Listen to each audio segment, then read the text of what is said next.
अस्सलाम वालेकुम स्टूडेंट्स, कैसे हैं आप सब। उम्मीद करती हूँ आप लोग ठीक होंगे। आज हम फर्स्ट ईयर केमिस्ट्री का चैप्टर नंबर 1 स्टार्ट करने लगे हैं। उम्मीद करती हूँ आपको टॉपिक की क्लियरली समझ लग जाएगी। तो स्टार्ट करने जा रहे हैं हम chapter number 1, periodic table and periodic properties. तो ये चैप्टर बहुत इम्पोर्टेंट है क्योंकि ये हमें बताता है कि दुनिया के तमाम एलिमेंट्स एक टेबल में कैसे मौजूद हैं, ठीक है, जिसे हम पीरियोडिक टेबल कहते हैं।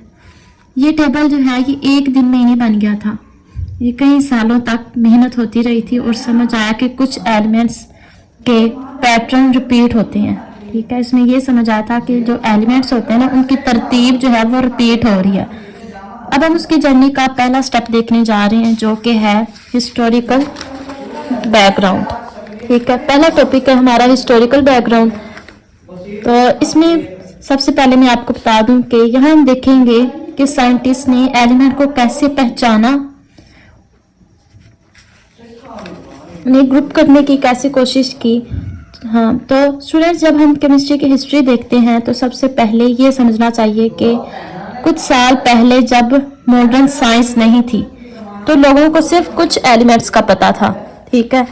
Many elements such as gold, silver, iron, phosphorus, sulphur, zinc and arsenic. Scientist को सिर्फ ये कुछ एलिमेंट्स का पता था। गोल्ड ज्वेलरी वगैरह बनाने के लिए, सिल्वर चांदी, आयरन टूल्स या हथियार बनाने के लिए। तो ये कुछ एलिमेंट्स के बारे में लोगों को पहले पता था। इसके अलावा जितनी भी एलिमेंट्स अब जो है ना टोटल पीरियोडिक टेबल के 118 एलिमेंट्स हैं, तो लोगों को पहले उसके बारे में नहीं पता था, सिर्फ कुछ चंद एलिमेंट्स के बारे में पता था। Have been known since the prehistoric era. Prehistoric era का मतलब ये है कि जब पढ़ने लिखने का सिस्टम नहीं होता था। However, the first classification was made in the 18th century। जो पहली क्लासिफिकेशन थी वो कब की गई? 18वीं सदी में की गई थी। साइंसदान का नाम है एंटोइन लवासियर। ये जो है साइंटिस्ट एंटोइन लवासियर इसने कोशिश की to classify known elements. Elements को क्लासीफाई करने की, क्लासीफाई मतलब डिवाइड करने की, ग्रुप्स में तकसीम करने की, ठीक है। As metals and non metals. किस किस में डिवाइड किया उन ग्रुप्स को? किसी एलिमेंट्स को उसने नाम दे दिया कि मेटल्स हैं और कुछ को दे दिया नॉन मेटल्स को। अब मेटल्स और नॉन मेटल्स क्या होते हैं? मेटल्स जैसे कि आप देखें आयरन हो गया, गोल्ड हो गया, ये क्या है? मेटल्स है। मेटल्स कहते हैं जो चीज चमक रही होती है, जो शाइनी ना चमकने वाली होती है। और नॉन मेटल्स होता है जो डल कलर होता है, जिसका कोई कलर नहीं होता, जैसे कि ऑक्सीजन, सल्फर और फास्फोरस, ये नॉन मेटल्स हैं। तो साइंटिस्ट ने एंटोइन लवासियर ने एलिमेंट्स को डिवाइड कर दिया, क्लासीफाई कर दिया मेटल्स में और नॉन मेटल्स में। फिर उसके बाद 1829 में डुब्राइनर ने देखा कि कुछ एलिमेंट्स के ग्रुप्स में हैं, जो तीन एलिमेंट उसमें ऐसे हैं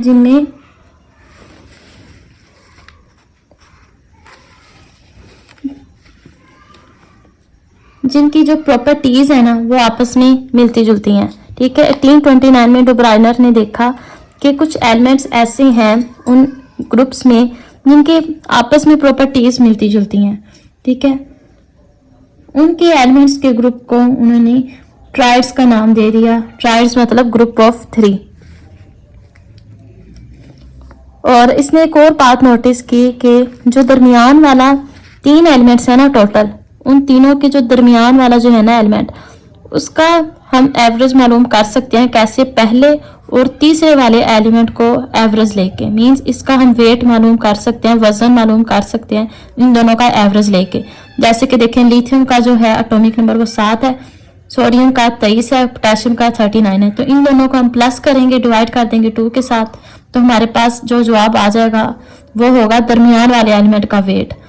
तो क्या तो ब्राइनर ने कहा था कि 3 एलिमेंट्स के इसने ग्रुप बनाए और इसने कहा कि हम पहले और तीसरे वाले का अगर एवरेज लें तो हम दरमियान वाले एलिमेंट का वेट मालूम कर सकते हैं।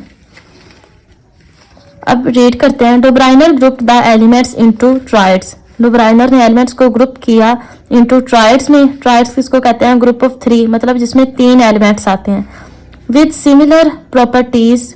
उनकी जो प्रॉपर्टीज हैं वो आपस में मिलती जुलती हैं, ठीक है। उसने देखा कि 3 एलिमेंट्स ऐसे हैं जिनकी प्रॉपर्टीज आपस में मिलजुल रही हैं। Noting that the atomic weight of the middle element, तो इसने देखा कि जो एटॉमिक वेट है किसका, मिडल एलिमेंट मतलब दरमियान वाले एलिमेंट का, वाज रफली the average of the other two, वो एवरेज है किसका, बाकी दोनों का, मतलब पहले और तीसरे का वो क्या है, एवरेज होगा। Examples of such triads include lithium, sodium and potassium, तो ये मैंने आपको यहाँ पर करके दिखा दिया, लिथियम, सोडियम और पोटेशियम का, इन दोनों का एवरेज लेंगे, इन दोनों को प्लस करेंगे, डिवाइड करेंगे 2 के साथ, जो जवाब हमारे पास आएगा वो दरमियान वाले एलिमेंट का वेट होगा। फिर उसके बाद है जॉन न्यूलैंड के बारे में।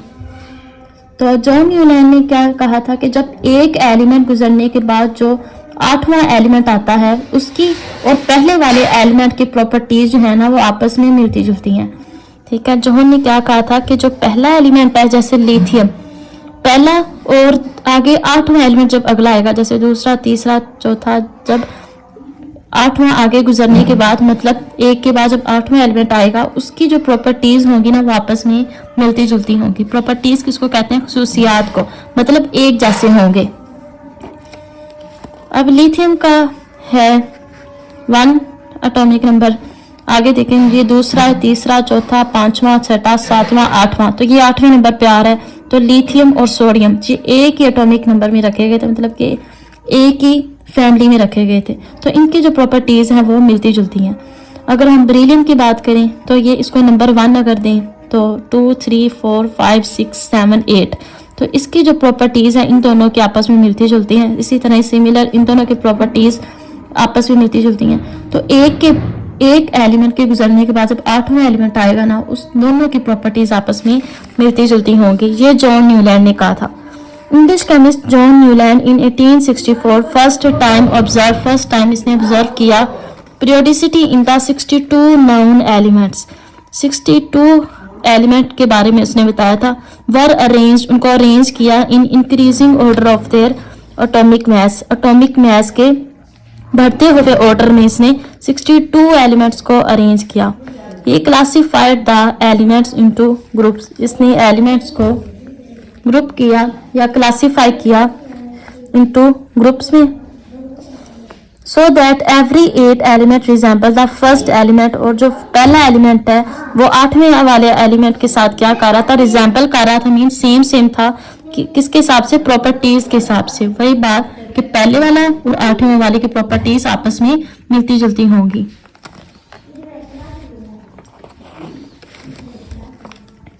इन द सेम ईयर, इसके बाद आ जाता है लोथर मेयर के बारे में। ठीक है, लोथर मेयर ने क्या कहता, डिवेल्प्ड हिज फेमस कर्व, इसने अपना कर्व बनाया था। कर्व के जरिए इसने क्या किया, प्लॉटिंग अ ग्राफ, एक ग्राफ बनाया बिटवीन द एटॉमिक वेट के और एटॉमिक वॉल्यूम, मींस इन दोनों के दरमियान इसने कर्व बनाया। जैसे ही देखिए यहाँ पे मैंने बनाया एटॉमिक वेट को मैंने एक्स एक्सिस पे रखा है, एटॉमिक वॉल्यूम, इन दोनों के दरमियान इसने एक ग्राफ बनाया, कर्व बनाया। ठीक है, these curves also showed periodicity, ये जो कर्व है ये किसको शो कर रहा है, ये पीरियोडिसिटी को शो कर रहा है। जैसे कि ये देखें, ये जो है ना लिथियम जो टॉप लेवल पे है, लिथियम, आगे देखें जो सोडियम है वो भी टॉप लेवल पे है, पोटेशियम भी टॉप लेवल पे है, मतलब जो पीक लेवल पे जितने भी एलिमेंट्स हैं उनकी प्रॉपर्टीज आपस में मिलती जुलती हैं। अब बेरिलियम है, मैग्नीशियम है, ठीक है, क्लोरीन है, ब्रोमीन है, स्ट्रोंशियम है, मतलब जो एक सेम लाइन में आ रहे होंगे ना, सेम लाइन में आके रहे होंगे, उनके प्रॉपर्टीज आपस में मिलती जुलती होंगी। ठीक है, डिमिट्री मेंडलीव के बारे में क्या है, डिमिट्री मेंडलीव ने बताया था, इसने सबसे पहले पीरियोडिक टेबल बनाने के बारे में ना बताया था। मीन जो सबसे पहले जो साइंटिस्ट है ना जिसने पीरियोडिक टेबल बनाया था वो है मेंडलीव।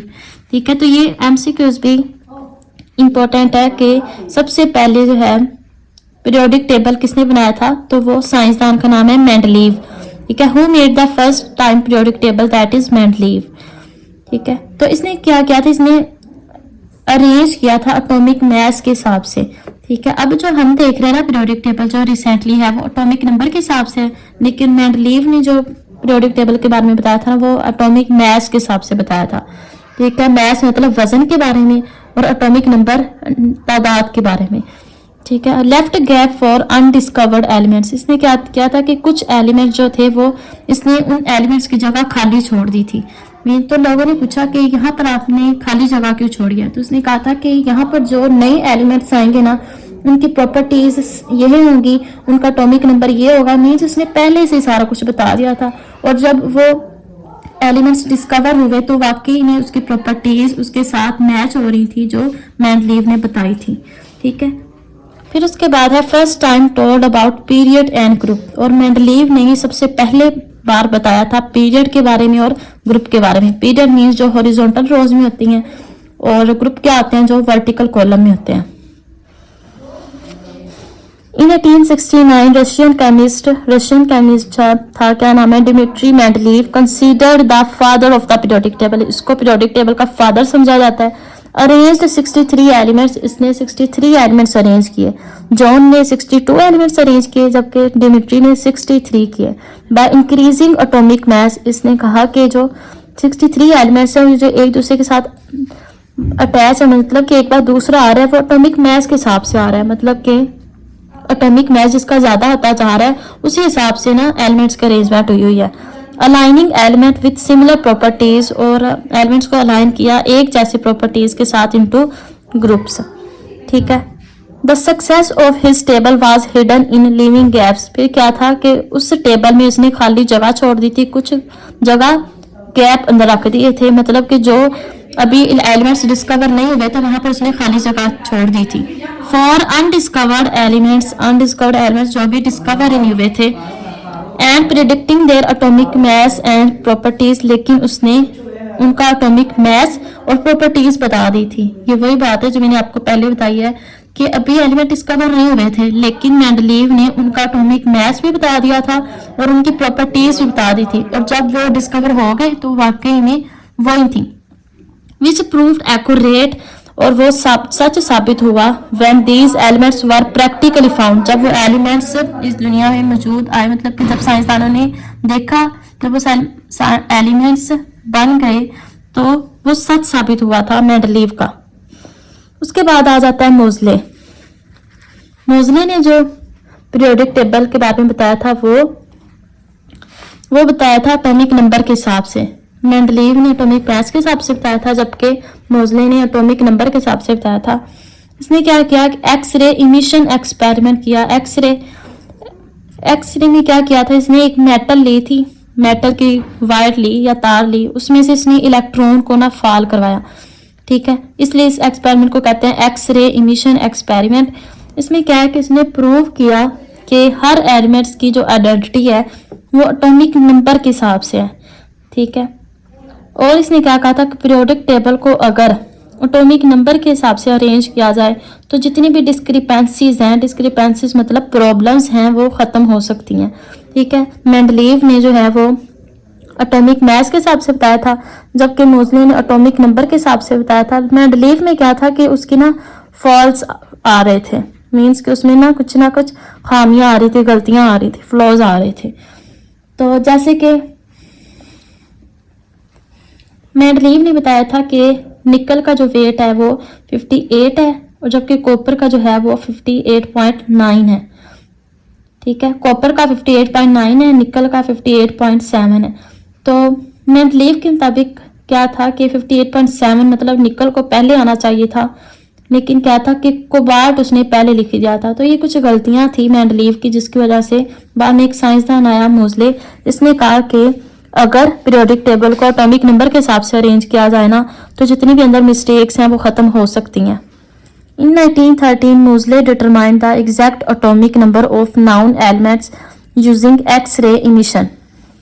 इसने एक्स-रे इमिशन के जरिए क्या किया, एलिमेंट्स को अरेंज किया एटॉमिक नंबर के हिसाब से। मीन जो अब हमारे पास पीरियोडिक टेबल मौजूद है वो एटॉमिक नंबर के हिसाब से है। डिजॉल्विंग फ्लाज को इसने हल करवाया। एंड डिस्क्रिपेंसीज कहते हैं प्रॉब्लम्स को, मिसाइल को, इन मेंडलीव्स टेबल। ठीक है, मेंडलीव के टेबल में जो प्रॉब्लम्स थे उसने इसको क्या किया, हल करवाया, खामियों को ख़त्म किया। बाय अरेंजिंग द एलिमेंट्स को अरेंज करके, बाय एटॉमिक नंबर, किस हिसाब से, एटॉमिक नंबर के हिसाब से, इंस्टेड ऑफ एटॉमिक मास। ये वही बात कि एटॉमिक मास मेंडलीव ने बताया था, इसने एटॉमिक मास की बजाय एटॉमिक नंबर को इसने रिकमेंड किया और इस पे इसने पीरियोडिक टेबल की अरेंजमेंट रखी। This significant breakthrough led Moseley to modify the periodic law to state that. तो इसने क्या, इसकी तारीफ कैसे की? Properties of elements are periodic functions. जो एलिमेंट की जो प्रॉपर्टीज हैं वो क्या है? Are periodic functions of their atomic numbers. कि जो एलिमेंट्स की जो प्रॉपर्टीज हैं वो एटॉमिक नंबर के रिपीट होने पर डिपेंड करती हैं। इस लाइन का ये मतलब है, ठीक है। पीरियोडिक फंक्शन मतलब रिपीट होने पर, ठीक है। तो ये था सारा साइंसदान का रोल। मैंने हर स्टेप को, हर लफ्ज़ को, ईच एंड एवरीथिंग मैंने डिटेल अच्छे से एक्सप्लेन कर दिया है। उम्मीद करती हूँ आपको टॉपिक की समझ लग गई होगी। अगर आपने मुझे कुछ भी पूछना है तो आप पूछ सकते हैं मेरे से। मिलते हैं एक नए टॉपिक के साथ।